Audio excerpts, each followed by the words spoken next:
Tony, do you know why Donna Troy and the other Wonder Girls don't cry? I don't know. They don't want to ruin Themyscira.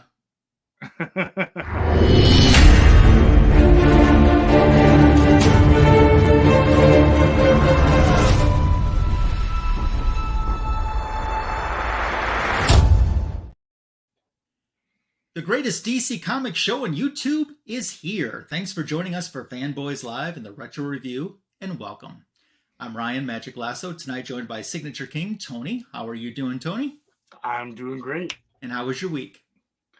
It was good. Pretty productive at home. Wish I had more time, but you can only do so much in a day. Exactly. I need to get so much stuff done. It isn't funny, but it is what it is, and it'll get done when it gets done. Yep. So tonight, one of two questions that we'll be asking in this Fanboys Live and the Retro Review. The first question is, where is Comic Fu 2814? He got drafted into World War III, I heard. Oh, really? I heard he was at one of those conventions. Oh. Yeah. I heard that was a possibility. He was having a good time. He said it was almost like a tornado as he takes a drink of water. Yep. Well, on behalf of Comic Fu 2814, who probably will be here next week, and Tim, the comic collector, who probably won't be here next week, we welcome you to. We're hoping next year.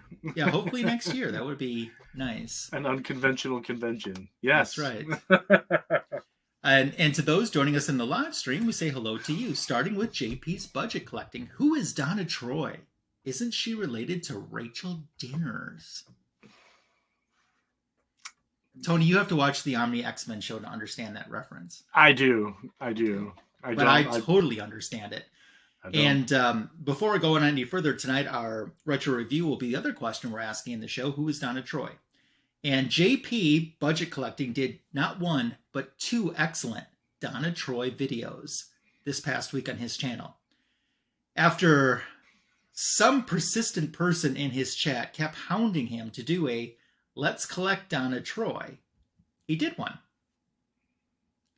And then he delved into such a rabbit hole about Donna Troy that he did a separate comic book history video on Donna Troy. So both of those are great. I put links to both of those videos in the description to this video if you want to check them out when we're done being live. So thanks, JP. And I heard that that annoying person that was really bothering him, Let's Collect Donna Troy, like all the time, like spamming him. I heard it's moved on to Let's Collect Disco Dazzler. That's what I've heard. Disco Dazzler. Yeah, John's Comics with Kids Wrench is here. How are you doing? Appreciate you stopping by.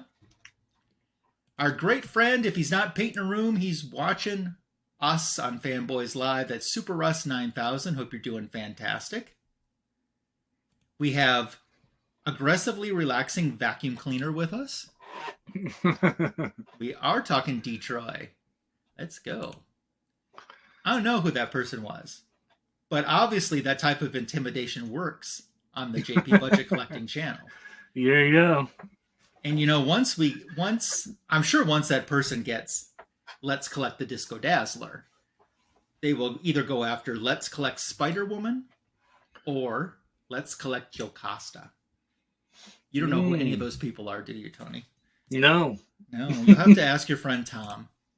No, I'm a DC guy through and through. You are. The only Marvel book I have is a DC crossover. That's true. With our featured character in it. Yes, she's in that, yeah. Yeah, that's pretty cool. So as we move on to the news, what is going on? I know there's a few things happening. Oh, man, some good news out of the Superman boat. Looks like we found our Ma and Pa Kent.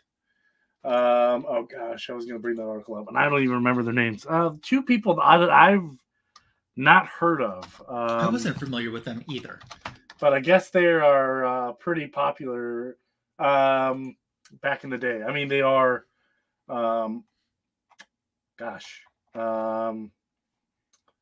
Dang it.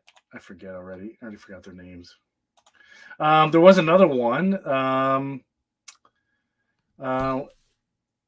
Taylor Vince. Oh, no, I'm sorry. Pruitt Taylor Vince will be joining the Kent family. I don't know who he's cast. It just says he's been cast, but it doesn't say who he's playing. Maybe he was playing. He's playing. Pa Kent. He's Pa Kent. Yep. And then Ma Kent is Neva Howell. Yeah, that's one I'm not too familiar with. Yeah, I'm not familiar with her either, but that's Ma and Pa Kent for the upcoming Superman movie. Significantly older casting than Henry Cavill's Man of Steel with Kevin Costner and or even Smallville with John Snyder and yeah. So who knows? I'm still looking forward to the movie. Maybe this is a good casting, but I can't imagine what kind of major role these two characters are going to play. So John's saying they're solid character actors, both of them. Yeah, once I saw the Pa Kent's face, I recognized him from a few movies. But Ma Kent, I have absolutely no clue. So let's say hello to our great friend Paul S. We're doing well and hope you are too. Thanks for joining us. Yes, Mr. Paul. And those are the two big ones that I saw. What about you? Did you find anything? Yeah, I got a few things. So, last week we were talking about the Joker trailer dropping. That's right. Yep. 167 million people have watched the Joker trailer. Wow. That is more people than what watched the Super Bowl. More people watched the Joker trailer than watched the Super Bowl. I mean, that's a huge number. Yeah. I mean, that's a lot. 167 million. That's a lot. I wonder what the first. Well, that's how many views it got. had. So, I wonder. Yeah, 167 million. That's a couple bucks. Yeah, that's a couple of dollars. But yeah, that's interesting. I think there's still a lot of hype coming in behind this train. So once we pull it into the station and we're able to go in the theaters, we'll see if the hype is worth it. I think it's going to be. I really enjoyed Joaquin Phoenix, and I thought he did a really good Joker. So definitely looking forward to it.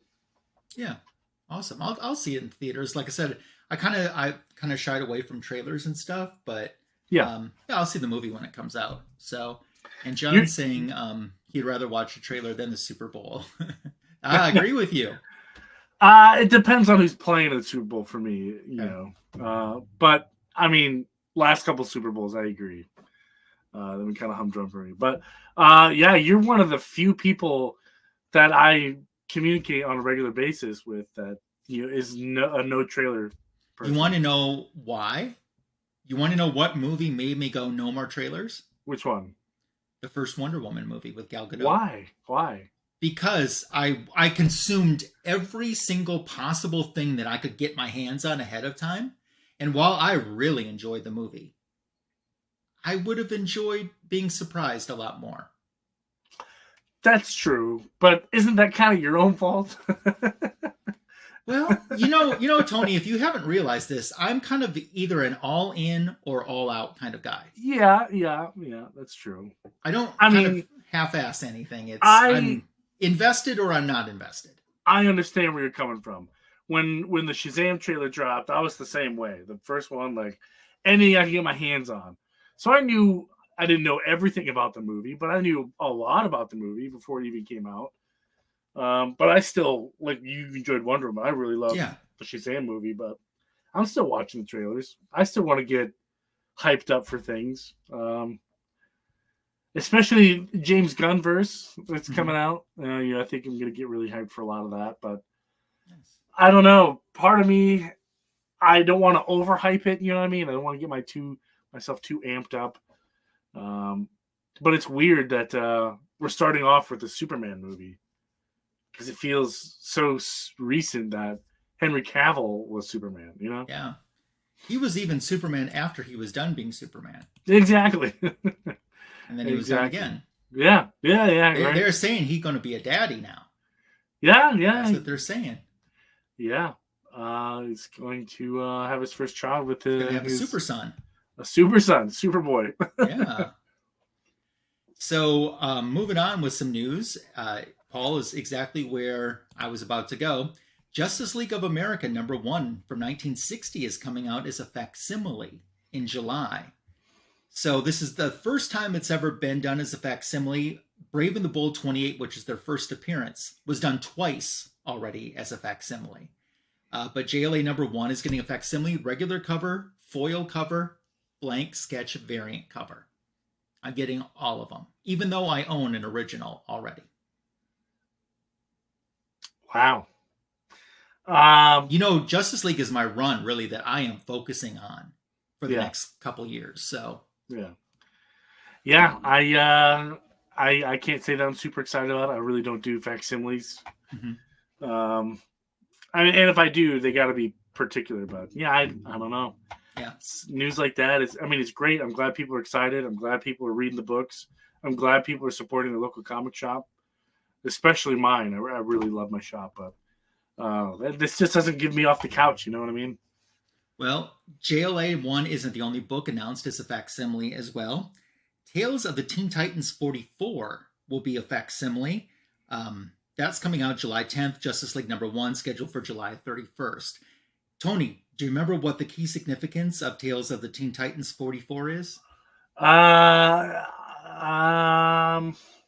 got nothing. I'm not sure. It is the first Nightwing.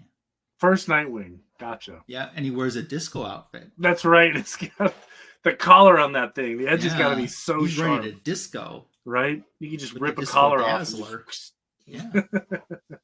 So that's scheduled as a facsimile as well. And of course, we've already talked about this in the past. DC is doing monthly Crisis on Infinite Earths, and the first issue is already out now. Facsimiles for the next year. Okay, very cool. Yeah.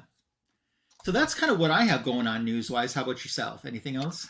Don't forget Zack Snyder is doing comic books for DC. Oh yeah.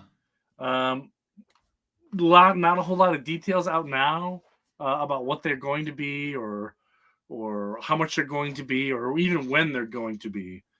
Or if he writes it, publishes it, and people don't like it, if he'll redo it. He'll reboot it to make them like it better.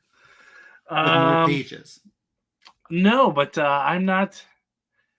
I don't know where I'm going to fit on this either. This is interesting. I heard it's going to be similar to. They're taking things from like New 52 that worked. I guess this is the new kind of reboot of the DC universe, because every couple of years they got to reboot it or whatever. So I guess this is the next big reboot for DC, and it's going to be.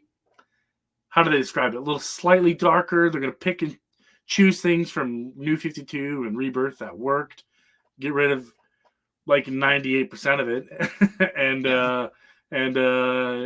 make a universe out of that. So we'll see. One thing that I really think DC needs to not do is these one-off characters that appear in like one or two. They hype the heck out of them, because of whatever.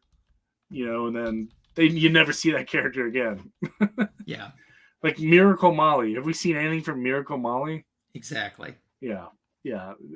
They hyped that up. So books were absolutely through the roof, absolutely skyrocket. And then 2 issues later, you don't even know who she is anymore.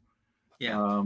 Paul, to answer your question, that is scheduled for this upcoming Tuesday. The showcase facsimile with the first Green Lantern, Hal Jordan. Comic Foo says, hell yeah. Yeah, so we'll see. I don't know. We'll see what's going to work out, and his first take on comic books. So we'll see. Maybe we'll get some kind of nod to his universe in there. Maybe we'll get to. He'll take his vision for the end of the Justice League movie, and maybe we'll put it in. I don't know. We'll see. But part of me is looking forward to it. Part of me not so much. But like I said, we'll have to wait and find out so we get more details. It's super early too. They just announced this too, so yeah. Like within the last 30 days. So not a whole lot of meat on this bone to Chop on. settle us. Yeah. Yeah. So stay tuned. Cool. Does that wrap up our news portion then?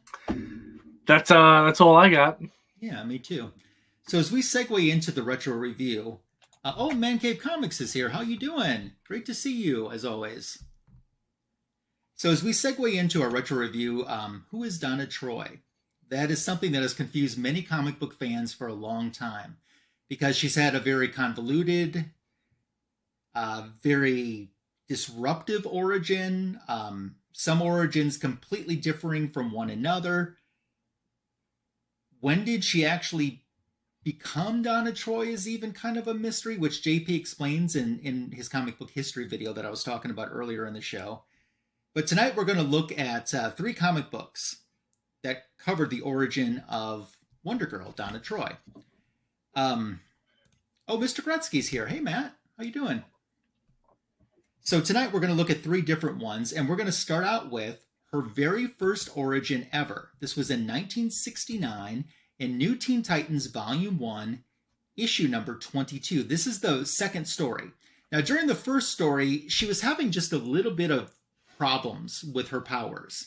And the second story, her first ever origin, written by Marv Wolfman. And this is how we start out with it. So we have Wonder Girl just kind of feeling bad. And she's talking about how these spells have left her feeling weak and they're occurring way too much. And then she kind of almost passes out. And she says it's her worst attack yet.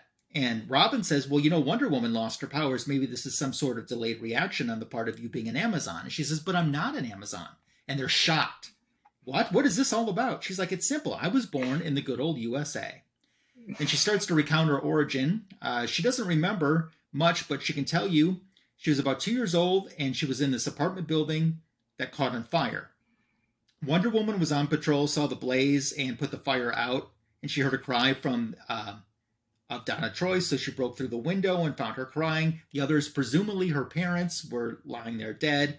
Wonder Woman got them all out of the building. She tried to find out who the bodies were or who the baby was, but no one knew. The landlady said the room wasn't even rented. She was a non-person and nobody knew me. She had no identity. So there wasn't any place else Wonder Woman could do but take her to Paradise Island, home of the Amazons, and she was adopted by Queen Hippolyta, Wonder Woman's mother. So the Amazons taught her their sciences, their arts, their life, but when it came to the physical things, she was just a human, so she couldn't keep up with the Amazons. So Paula, the inventor of the famous purple ray, modified the wiring and used it to alter her molecular structure so she would be given all of the powers that Wonder Woman had. And then she said it was great, it just was like a brand new person. It opened up a brand new world. There was no limitations for her. And since she wasn't a true Amazon, she could leave the island and she could kind of come and go as she pleased because the Amazons would lose their immortality if they left the island. So as we go on, she says, even though she loved Paradise Island, she felt deep inside that she didn't belong there. So she came back to man's world, which is her world. And she says, you guys know the rest. I joined the Teen Titans. And when the Amazons left for another dimension, I stayed behind to try to discover my past, but I really haven't found out anything.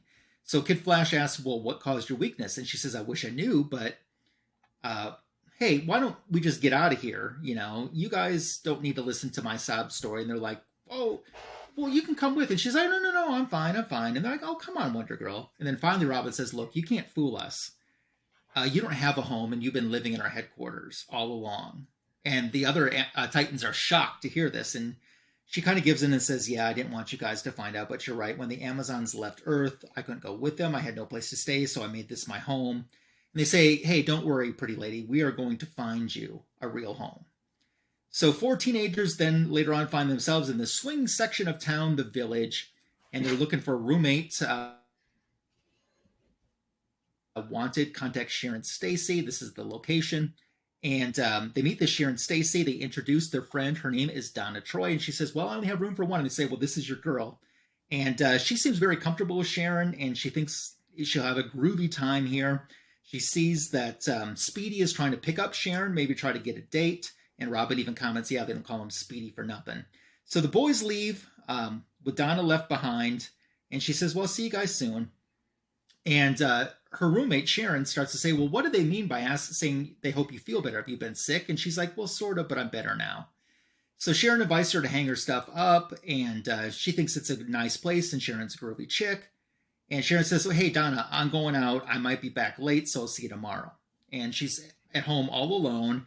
She's getting ready to take a nice long bath, and she was doing something that she wanted to do for a while, which was make a new costume.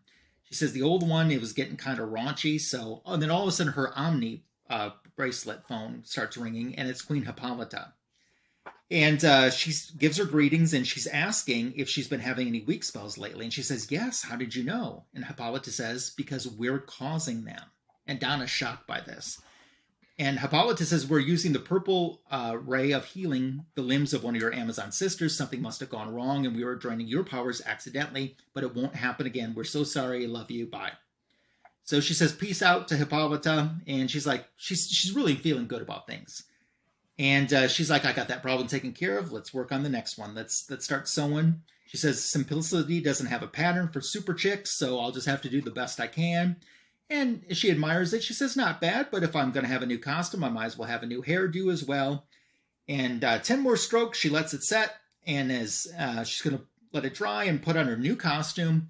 And then she becomes the new Wonder Girl. How about that, Tigers? And that's the first appearance of Donna Troy in her very classic red jumpsuit costume, my personal favorite costume. This is also the first time they ever used the name Donna Troy in a comic book story. Interesting. I did not So know that is our first Who is Donna Troy? And Tony, I can move on to our next one, if you won't mind pulling up the assist for New Teen Titans, Volume 1, number 38. This is probably one of my all-time favorite comic books. And this has a very TV feel to me, where even in the beginning, because there's not a lot of dialogue in the first couple pages, but the way that they show the credits is almost like it's a TV show that you're watching. And essentially, you're not going to get a whole big retelling of the origin, because Marv Wolfman wrote this, which is her second time her origin's ever been told. What was that issue again? 38. Volume And, 2. Okay. Yeah. You said Volume 2, 38? Yeah. No, Volume 1, issue 38. Volume 1. Gotcha. Volume 1, issue 38. So this is the second time that Donna's origin's ever been told. George Perez and Marv Wolfman co-plotters on this with Perez doing the art. I think that's a fantastic cover. It is a unique cover. It is super unique. Yeah. So check this out, Tony. Like I said, not a lot of words, but in the beginning. But look at how these credits roll on the first couple pages. DC Comics presents a Wolfman Perez production, the New Teen Titans. We see Robin taking a drink. Who is Donna Troy? And he decides to turn on his flashlight. He's looking at his desk. He picks up a picture of Donna, and he looks at it. He gets ready to get his tape recorder out. It's right next to a picture of Starfire. He turns the recorder on to record his story. It's a personal report, September 6, 1983, the case of Donna Troy, day 1. So it starts out with Robin. He's at a beach where he's about to meet a man, which is Terry Long. That's Donna Troy's fiance at this point. She will end up going on to marry him. And Terry's just an average guy. He's a professor at a university where he met Donna. He's like, "What's up, Terry? You sounded worried on the phone." He says, "It's Donna." And he says, "Is she all right?" And he says, "Well, she is physically, but she's been trying to find out who she is and who her real parents were. She just thinks it would make a difference in our marriage, but it wouldn't change anything for me because I love her no matter what." And Robin's like, "Well, obviously it's important to her." And he says, "Robin, you're about the best detective this college professor might ever get to know. I'd very much like to hire you to help Donna find her past." And then Robin's like, "I don't know why I didn't really think of this before." He's like, "Well, I want to get Donna's permission and her consent to do this."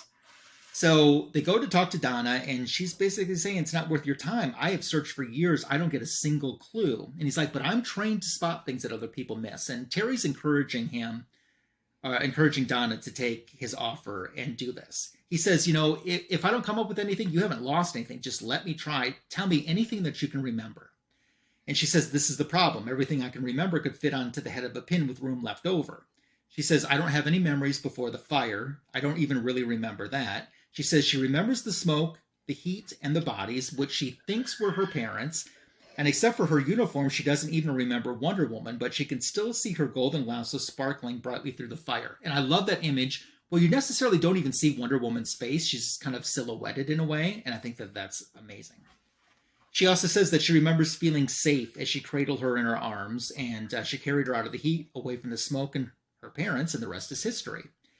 So Robin says, well, she brought you to Paradise Island without checking out your past. And she's like, well, she tried, but the apartment I was in wasn't even rented. The landlord said nobody was there. Besides, Wonder Woman had me appointed her legal ward. And Robin's like, yeah, kind of like I was with Batman. And he says, but you never seemed as linked with your mentor as I was with mine. And Donna says, well, the Batman was more like your father, where Wonder Woman just seemed more like a sister. She was always in man's world fighting crime, and I was raised by her mother, Queen Hippolyta. The trouble is, I live with the Amazons, and I wasn't one of them. Not until their chief scientist, Paula, modified their life-restoring purple ray, which siphoned a small fraction of all of the Amazons' powers and gave them to her. The Amazons took me into their home and their hearts, and I had a wonderful childhood. And she goes on to recall how the Amazons' way is spiritual and physical, mind and body as one. Their ways became her.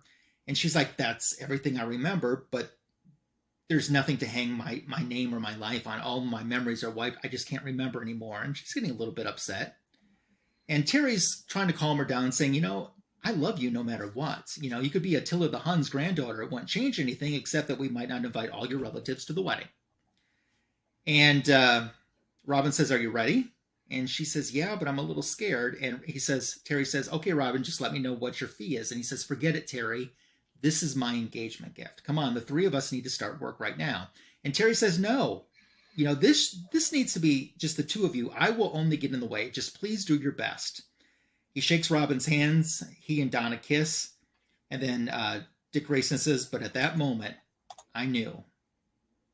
And they start to say, well, let's start out by going back to where you were found. And she's like, I actually thought the building was torn down, but I see that it's about to really get leveled and taken out, in the next few days. And he says, let's go there. And so they arrive in costume. Robin has the blueprints to the building. And she's like, I've sifted through all of this.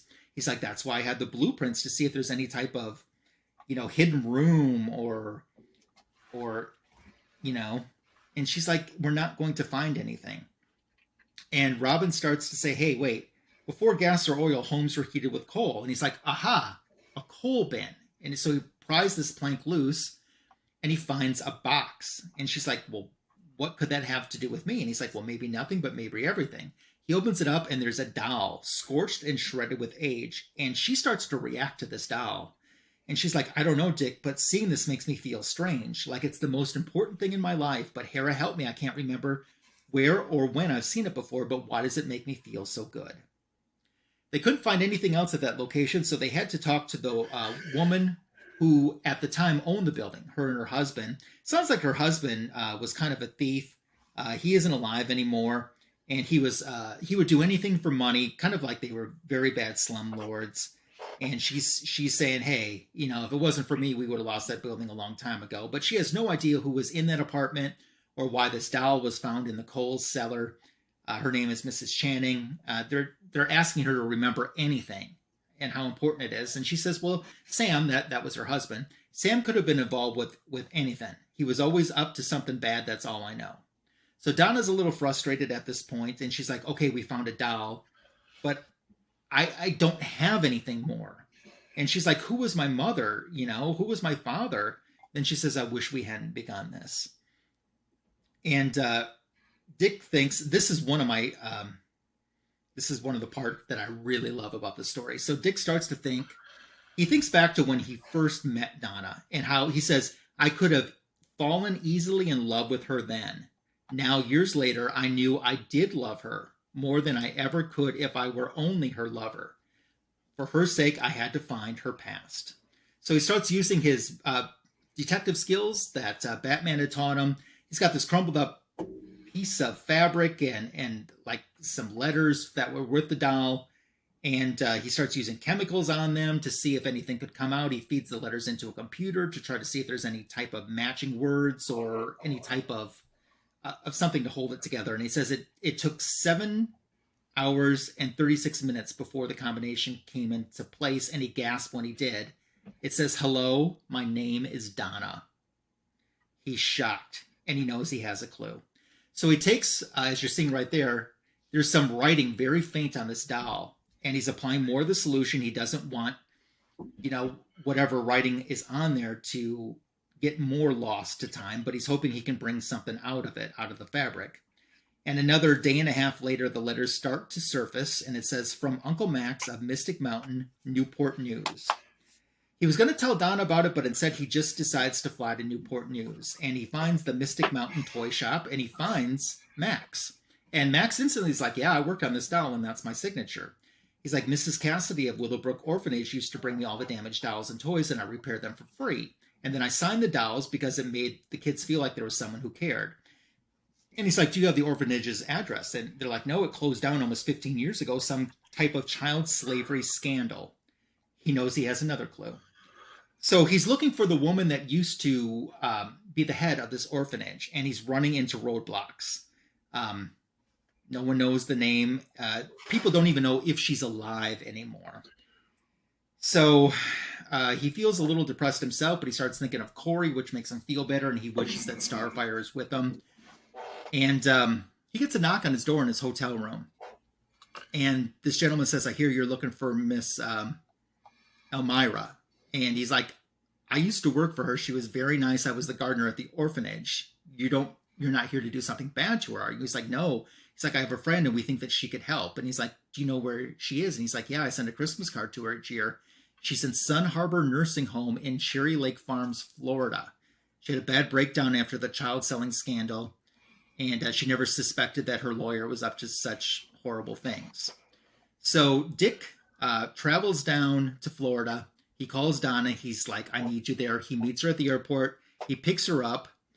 And they're heading to this nursing home. And she's excited, but he's like, "Don't get your hopes up. We don't know if we're going to find anything out." And she's like, "But she could have the answers that I've been waiting for." And she's thanking Dick. And he's like, "Hey, don't thank me yet. I haven't solved it." And she's like, "Well, part of me wonders if I'd be better off not knowing." And he's like, "Don't worry, I'm here for you." And they hold hands, and she says, "Thanks, Dick. I love you for this."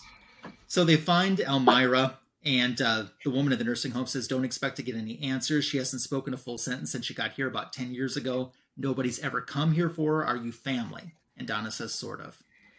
So they introduce themselves to Elmira, and they tell her that they need her help, and she's not really reacting to them. And Donna's kind of like, "It's no use. She isn't talking. We might as well give up and go home." But Dick takes out the doll and shows it to her. He says, "It's from the orphanage. Do you remember this doll?" And she reacts and she says, "Donna." And she says, "Donna? Is that my name? That's my name?" She's like, "I'm Donna? Who are my parents?" And they're like, "Elmira, do you know anything about Donna?" She's like, "Please tell me about your mother, about my mother." And she's like, "Oh, she was a beautiful little girl. She was so pretty and so sick."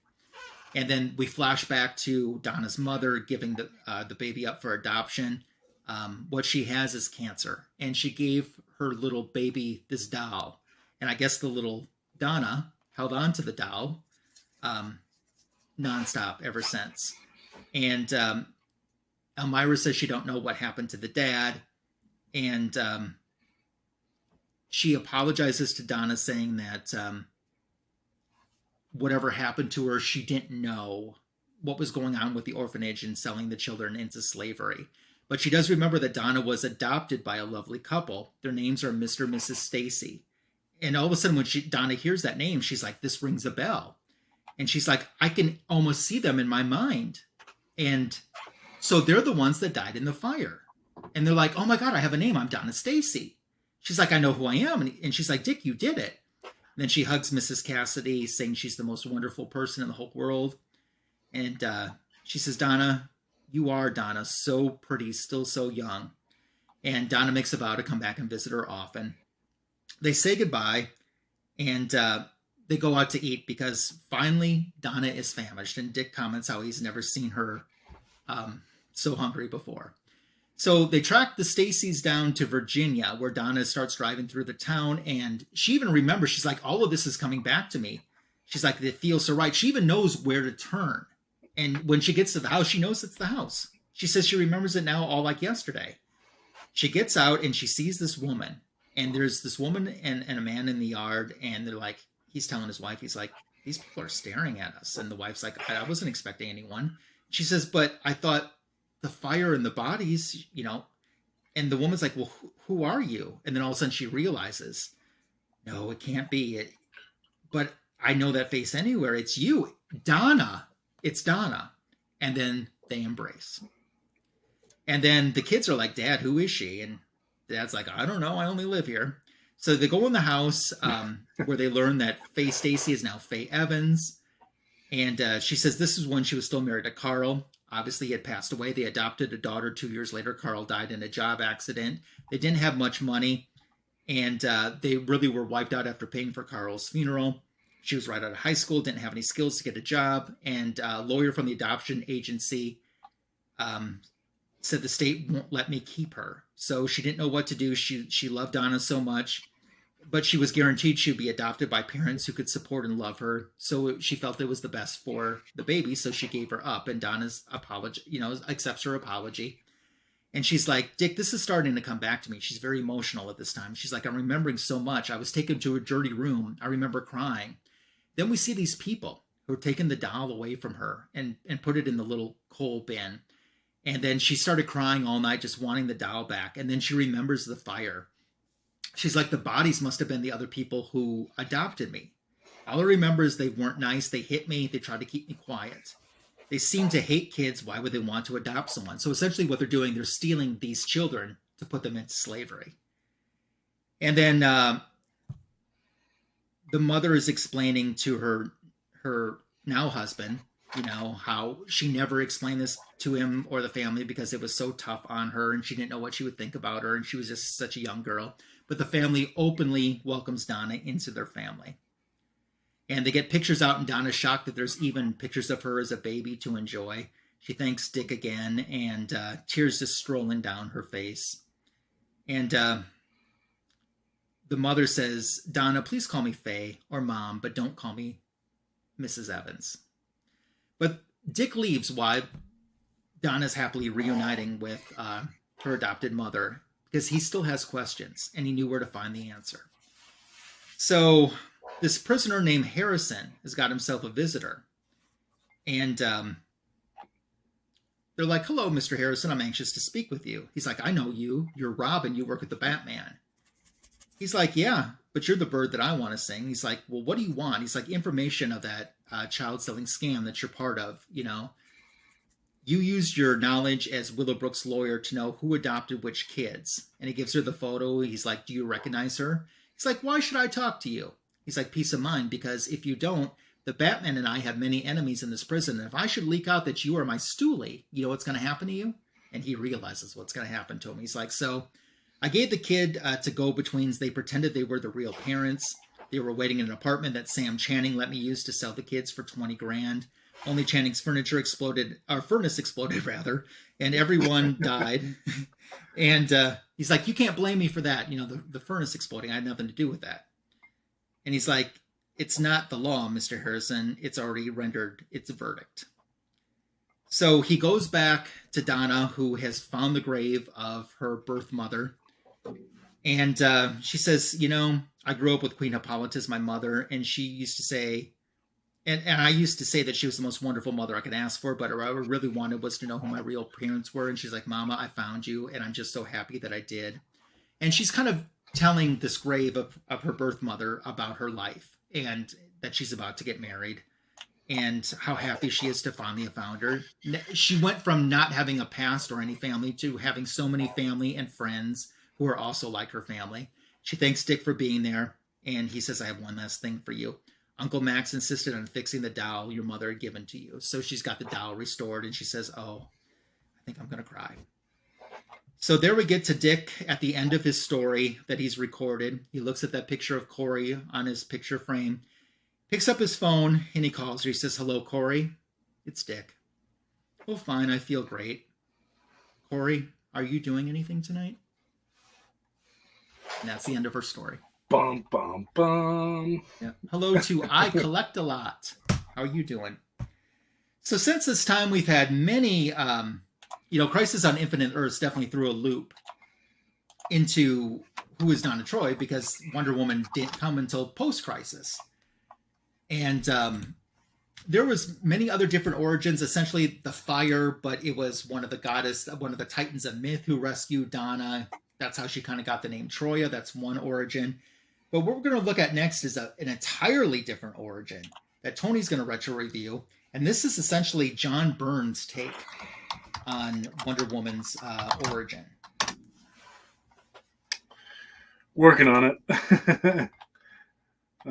Just got to find it. Going down here to volume 2. And I like the cover. We'll pause for a second on the cover once we get this loaded up, because I think this is a good cover. Oh, volume 2, 135. Perfect. All right, let me pop this bad boy back up here. Right here. It is a nice cover. Yeah.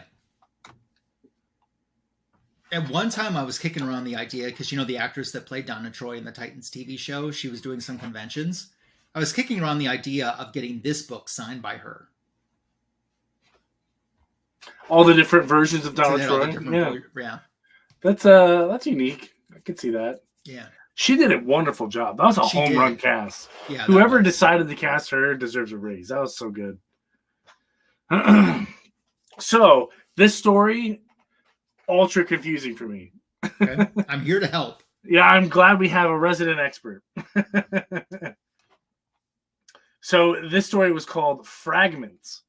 And I understand why it was called Fragments. Let me just scroll down a little. Let me catch my bearing here. Okay, yep. I think I'm good. So Amazon's the part that I found confusing was it seems like they took all the stuff, all the facts up to this point about Donna Troy, put them in a blender, all right, and then liquefied it. And there you go. You have your Donna Troy soup, so to speak. So it's a little bit of everything. And now that we have done your stories, there's some things in here that make way more sense than what I was reading. So a lot of stuff here. But oh gosh, hold on. I want to highlight one thing before I get started. Okay. So yeah. Oh gosh.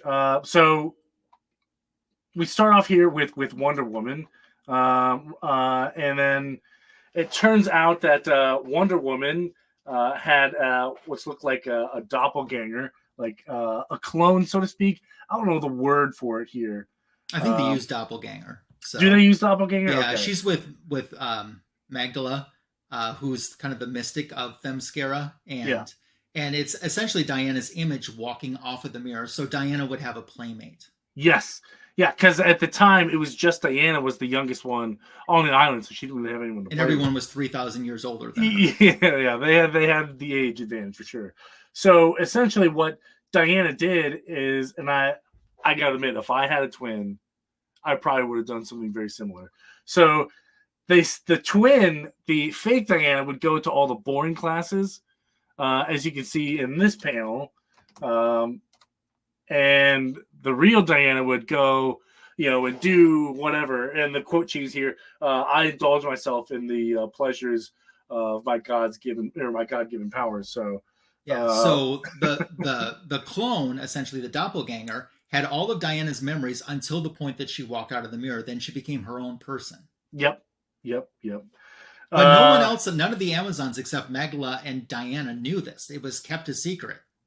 Which, yeah, like I said, if I had a twin, yeah, you go to math class, I'll go to gym or whatever, study hall.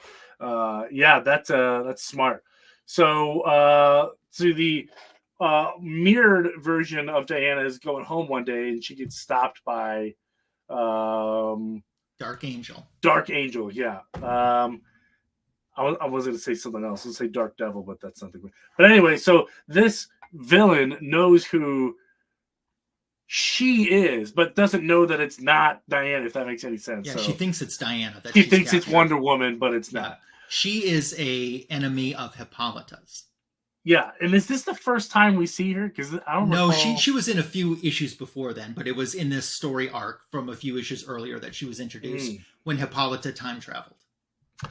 And it seems like, okay, so here you have, Diana's mom, Hippolyta, in a bath.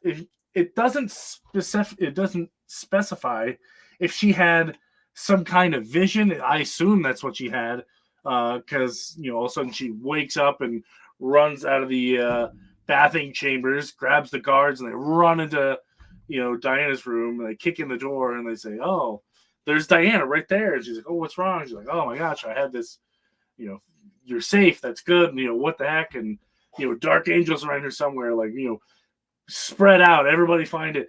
And then I think it was Magdala that breaks the news that they haven't seen the mirrored version of Diana in, like, what they say, 10 days. Yeah. Because the real Diana was forced to not leave the palace because Hippolyta felt something horrible had fallen her. And since it didn't happen, she felt it was about to happen to her. Yeah. So, we cut back and, into today, and Magdala essentially explained, well, the spell might have been unstable and she just must have disappeared. The magic must have faded away. So that's why Diana never really continued looking for this person. Yeah. Until today, somewhere out there, Dark Angel, even now, moving to hurl the unsuspected Donna Troy down to another sad life path. And she's telling this, to the Titans today. And that part was pretty confusing to me. I had to go back and reread it a few times. Yeah, so that's Hippolyta today as Wonder Woman. Yeah. And she's with, Wally West, Jay Garrick, and Jay's wife, and they decided to come back to Themyscira. Yep, they're going to do some investigating here, which is always nice to see a big team up. Then we get this beautiful shot of hell. Is it hell? Maybe I'm not 100% sure, or the underworld or whatever. Does it say? I don't think it says. I don't think it's specifically said. Yeah. Well, we're just gonna call it hell. Yeah, and that's Donna, and she's like, "You've done this to me 1,000 times, and why? I'm not Diana. Yeah. Hippolyta's not my mother. Magdala is my mother." And she's like, "Lies. Every time you say these lies to me." Well, it's not even that Magdala is the mother. Wouldn't it be? Technically, it would just be Diana. Well, I don't know how you. Well, Magdala created her, though. Yeah, well, technically, the mirror did. off a Magdala spell. Yeah, off a Magdala spell. You're right. Yeah. So, is she the off product of a Bed Bath and Beyond mirror? I don't know. But yeah, she's trapped in hell, and finally, the cavalry arrives, and I love the fact right here. You see this nice little view of everybody, and out of nowhere, and it took me a minute to figure out who the heck this was. This Santa Claus dude looking back here. It's Merlin. Mm-hmm. It is. Out of nowhere, we have Merlin. And it's funny because Merlin, side note here, Merlin is huge in several backstories of several magical characters within the DC universe. And he plays a huge part in Madame Xanadu's backstory. But anyway, this is a Donna Troy issue, not a Xanadu backstory. But okay, so they all show up. One dude brings a gun. He's gonna fight demons. He's a police officer. That's Mike Shore. Yeah, some people brought a sword. Some people brought a gun. Others brought nothing. Yeah. And then, we find out who's who here in a second. But one question I had for you was this golden lady right here. Morgane Le Fay. Morgane Le Fay. Okay. Interesting. Because I thought it was Nubia for some reason. Oh yeah, I could see where you think. I was getting Nubia vibes. No, it's Morgane Le Fay. Oh, okay, yeah. And then look, we had Jason Blood was amongst them, so now we have Etrigan the Demon. That's always great. The two had split actually in a few previous issues, so Jason was separate from the demon spirit. Yes, so you have just an Etrigan. And it says there was one thing I had to find here. Please, Etrigan, Morgane Le Fay has worked some kind of spell to split you two up, but there's still some shred of Jason Blood. Jason out there, or Merlin created Jason out of you. And then he's like, essentially, yeah, I don't care. It doesn't matter what realm I'm in. Realm you call it, and this is one vast, cruel, tough, but there are powers and evils in it. Bow to no one, not even you. And he kind of like burns her. But alas, it doesn't matter. The Dark Angel has faced far worse than you in her time, and it's seen all to defeat. Not all angel, and it's Wonder Woman. I guess technically Hippolyta, but still Wonder Woman. Boy, it's tough to tell them apart. They look very similar. Must be the hair. The hair and the skirt. It's the hair and the skirt. Yeah. Mm-hmm. And then there's this big showdown. I know what powers brought this place, but before it's in the battlefield, your last blood is shed. Do not be so quite so swift to your victory, claim Wonder Woman. Only mystic powers can affect this place. And they're like, oh yeah, I know. That's why I brought Etrigan the Demon. He's like, all mystic. Not so fast, their dark eyes flash. You're not going anywhere with those ladies. Fleet, you are mortal ever. And then he kind of like chucks the kids, and the Flash is catching them, and Merlin's casting a big spell. And I already forgot those two guys' names, but they're kind of just hiding behind. And then we go to the legendary Olympus of Greece, the ancient gods' home, and presently 2 members of our cast. Herald Champion, I did sense your approach. Where'd this spot at? You wouldn't, as a human Olympus, it doesn't even make such an impression. But what's good on that pool? But we kind of see this version of hell, as I'm going to call it, and all the souls it trapped, and well, essentially, if you can just go back up just a minute, yep. A little bit more, right there. What those are is Dark Angel would throw Donna Troy into all these new lives, ending in horrible ways. And right before the ending, she comes in, reveals herself, makes Donna remember all of the past lives. These are all the past lives Donna has lived. Right before this horrible way that her life will end at that moment, and then it will start all over again with her having no memory and going through something excruciatingly horrible. But now Donna is remembering every single one of these times and these different lives, and how Dark Angel did this to her every time. Because Dark Angel thinks that she has Diana, and this is how she's punishing her archenemy Hippolyta. Yes, and what's interesting about it is in this dialogue, she's kind of reminiscing about, here she talks about she's being a superhero. She remembers Robin and Kid Flash and Aqualad, and then she remembered Starfire and Raven and Cyborg and Changing. She's hitting all these points in different volumes of timelines, they should say, which is I liked. That was probably my favorite part. And then she had a husband, and then she had children. I don't recall Donna Troy having children, but she did. Okay, I'll take a word for it. I don't remember. Artemis and Mitchell are doing their tactician thing, and Artemis kind of knocks him out. And this is the part, like, I just happened to, I'm glancing down, and then Artemis, rips off her shirt. And then, first I was like, did I mistake something here, or did I miss a part? So she wraps it in her sword, sticks it in fire.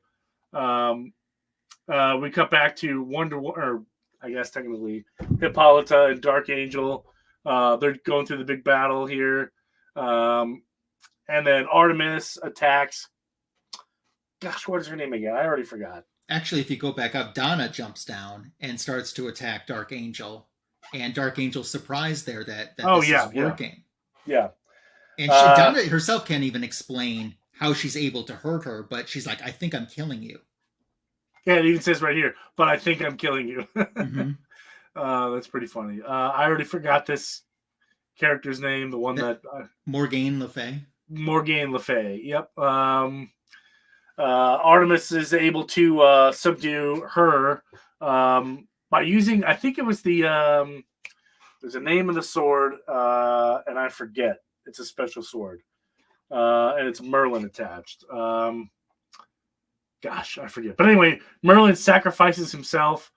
He jumps into the big ball of fire with one of the bad guys. Michael's there to, give him the a leather jacket. What a nice gentleman. And Etrigan the demon is slowly changing back into Jason Blood, which I thought was pretty cool. I think that kind of wraps things up here. And we have a deceased clone of Diana or Wonder Woman. So we have Donna Troy essentially.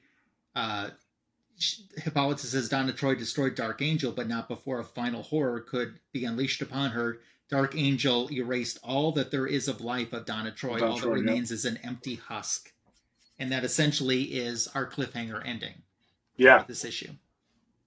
So essentially there we have a completely different origin for Donna Troy. Before we start to recap a little bit about the stories we did, we'll say hello to Kenneth Bird. Hope you're doing well. So, Tony, your thoughts on these stories and grades? Donna Troy's not a character that I interact with a whole lot. But I thought the stories that you did were probably better than this one. Mm-hmm. I don't think this version of Donna Troy is current, is it? It's not. No, it isn't. No. That was their attempt to try to use all the different origins, like you alluded to earlier. It was John Byrne's answer to try to say, see, all of the origins of Donna Troy did happen to her at one time, but it was all essentially caused, and all these horrible things that always seem to happen to Donna Troy was essentially caused by one person, Dark Angel, thinking that it's Diana. And essentially Hippolyta didn't know of Donna's existence, this doppelganger's existence until this issue.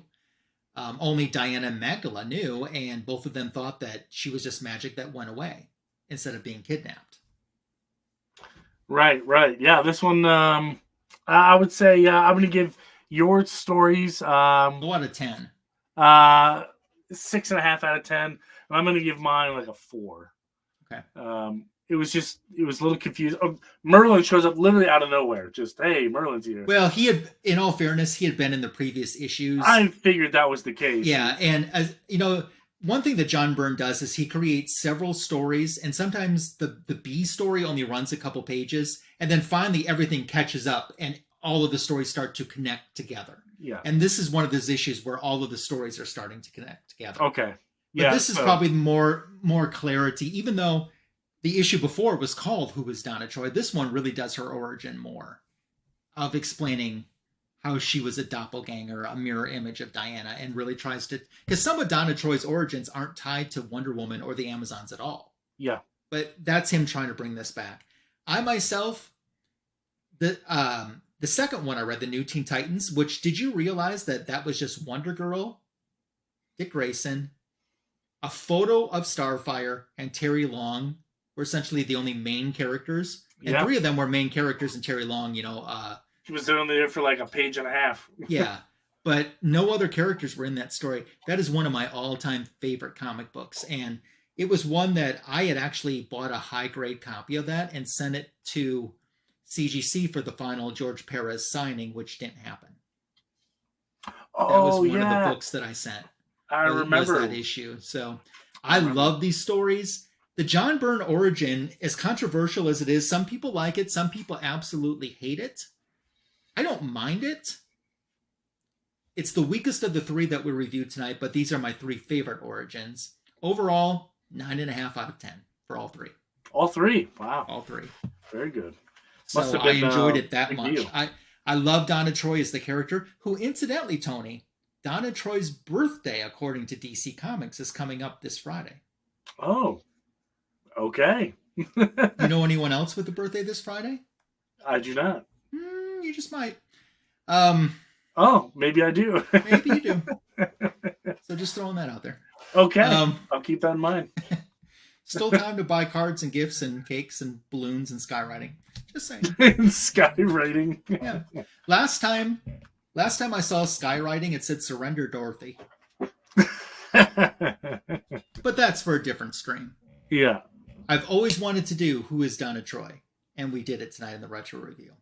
So thank you for going down my path with me on this. Not a problem. This was, like I said, a character I don't really deal much solo, more as like a group, Sure. a part of the Titans. But interesting. It was very interesting. Cool. Awesome. Now we move into the book show and talk about what's going on in our channels. Somebody went live on their channel the other day. Yeah, I was just playing around with, because YouTube now you can go live on Shorts, and essentially is that where you were live from Shorts? Yeah, it was just kind of an experiment. I only spent like maybe 20, 30 minutes on it. I watched it on the rewind today. I liked it. It was. Did you do that on Friday or Saturday? I don't remember. Maybe Friday. I was gonna say, because I didn't get a notification, but if it would have been Friday, I would have been at work. Yeah. But yesterday I was watching YouTube on my TV in the living room, so it's not like the computer or the phone where the notifications pop up. Yeah. So, but for those of you who are interested in trying it, you can now go live on your YouTube Shorts. So your live stream will show up in the Shorts feed. So the only thing that's you're limited to is this aspect ratio. So you're limited on what you can do. But I like it. I feel like I got more views being in the Shorts page versus just going live on my channel. It worked. But if you talk for half an hour, is it a short? Yeah, I don't know. It actually filed it away. I found it in your regular videos. Did it? Okay. That's where I found it at. Hey, I got 2 subs out of it, so I'll take it. Hey, that's great. So what's going on with your channel? What you got for a book show? Let me grab a book here, but I don't know what's coming up on the channel. I got a lot in my mind. I just gotta do it. So what's definitely coming up on the channel, if you watched my live stream at all, I have got a stack of books, maybe going out for some grades. I don't know. I got 7 books, so I don't want to kind of ruin what they are. Go back and check out the live stream, or just wait until they come back, and we'll see. But for book show, I'll get a Donna Troy book. Here, 1 second. Let's see. I've got one. Maybe. Here it is. So this one, I was so excited. I took this one to Baltimore Comic-Con to get it signed.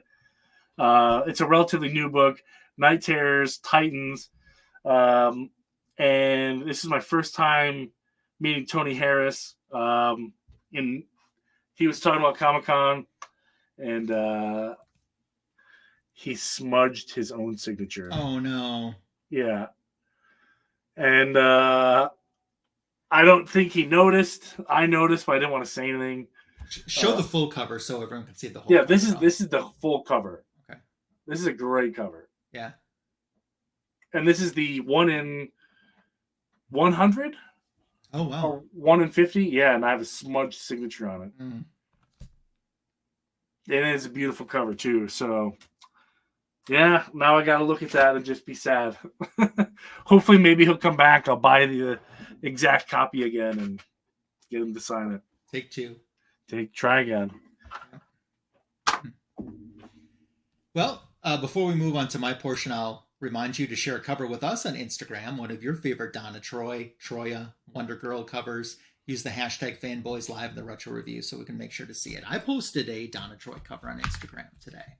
I saw. Yeah. For my book show, well, first I'll talk about the channel before we do the book show.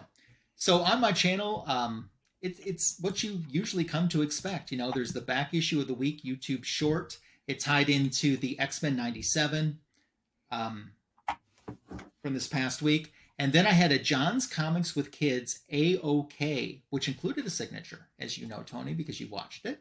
Mm-hmm. That's already up on my channel. So tomorrow we have another back issue of the week YouTube short paying tribute to Trina Robbins, who recently passed away. So that drops tomorrow. And then on Tuesday, it's an all Dazzler haul for my comic book editions video. So look for that coming out on Tuesday. Oh, hey, Carlito stopped in to say hi to us. Hey, Carlito, how you doing? Carlito. So for book show, I pulled a few things. Donna Troy's origin, Donna Troy's first appearance is even skeptical, but what is pretty much considered her first appearance is Brave and the Bold number 60. It's the first time they're called the Teen Titans, although in Brave and the Bold 54, Robin, Aqualad, and Kid Flash teamed up, but they weren't called the Teen Titans. This is the first time they're called the Teen Titans. It is considered, overall, Donna Troy's very first appearance. That's a pretty hot book. That is a hot book. So I've had this for quite... I actually bought this at a half-price books about 20 years ago. And I remember how excited I was to even find that in a half-price book. So you found that in a half-price books? Well, 20 years ago. Well, still, like... Yeah, I did find it in a half-price books. I found that Shazam with the first appearance of Isis. Yeah. You know, Shazam is 25. I found that at a half-price books for $1. In great condition. It ain't $1 book no more. No. How much? Do you remember what you paid for that book? That Teen Titans book? Actually, I can tell you because I'm pretty sure I have that documented. Oh, you have it. You have an app for everything. Well, I have my CLZ app, and if I know what I paid for something, I put it in. And the half price book stuff, when I entered it into my CLZ, because CLZ didn't exist back then, right? I would. A lot of these I still had the original bag and board until I rebagged and board, and when I did that, I put the prices in to my CLZ. So I have a note on this one. So you put the so back then you put the price. No, I don't have a note on this one. I don't remember. If I had to guess, I want to say it was like 10 or 12, between 10 and $15, which even back then that was like expensive, you know. Now $10 or $12, I buy multiples. Yeah. So that's the first one I wanted to show. The second one, so I reviewed Teen Titans Volume 1, Issue 22, the very first story we did tonight, who is Donna Troy. At the end, she gets her brand new red jumpsuit costume. And then the next issue, we get this classic cover. And of course, they use that image for a lot of Donna Troy products. Yeah.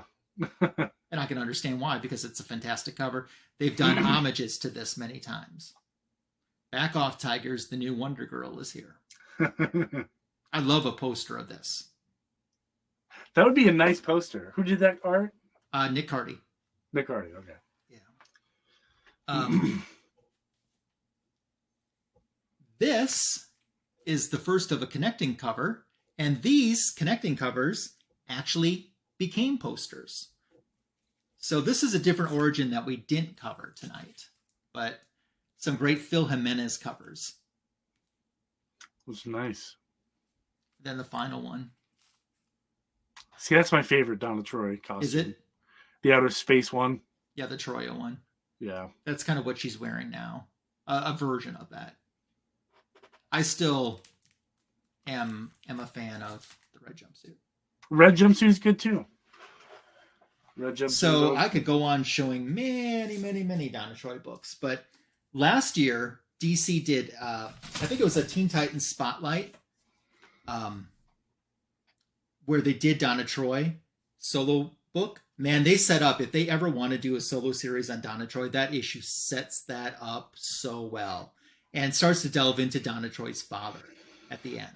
So that was, I thought, very interesting. So we'll see if that ever happens or if anything ever comes from that. So, do you think we'll get Donna Troy on the big screen? Maybe.